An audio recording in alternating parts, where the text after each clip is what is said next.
మేము పూణేలో ప్రతి షిరిడీకి అయితే స్టార్ట్ అయిపోయాం. ఫస్ట్ ఇక్కడ బిర్లా గణపతిని అయితే దర్శించుకుందామని అయితే వచ్చేసాం.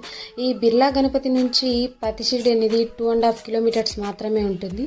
మొదటగా ఈ గణపతి దర్శనం అయిన తర్వాత వెళ్దామని చెప్పి టెంపుల్కి అయితే వచ్చేసాము. ఇక్కడ నుంచి చూస్తే మాత్రం పూణే మొత్తం కనిపించేస్తుంది. చాలా చాలా బాగుంది వ్యూ అయితే. ఫస్ట్ ఆ చిన్న గణపతిని దర్శించుకొని ఇంకా పెద్ద గణపతి చుట్టూ ప్రదక్షిణ చేసి ఆ గణపతిని దర్శించుకొని అయితే మేము వచ్చేసాము. ఇంకొక ముఖ్యమైన పాయింట్లు ఏంటంటే ఇక్కడ నుంచి మనం ప్రతి షిరిడీకి వెళ్ళామనుకోండి, ఇంకా దగ్గరలో ఉన్నటువంటి అన్ని టెంపుల్స్ని అయితే మనం ఒక రౌండ్ వేసి అయితే రావచ్చు. ఫస్ట్ ప్రతి షిరిడీ, తర్వాత మురుగన్ టెంపుల్, తర్వాత అయ్యప్ప స్వామి టెంపుల్కి అయితే వెళ్ళొచ్చు. ఈ వీడియోస్ అన్నీ కూడా మీరు చూడాలనుకుంటే మాత్రం నా ఛానల్ సబ్స్క్రైబ్ చేసుకోండి. ప్రతి వీడియో ఎక్కడెక్కడ ఉన్నాయనేది కూడా నేనైతే దాంట్లో ఎక్స్ప్లెయిన్ చేస్తాను ఖచ్చితంగా.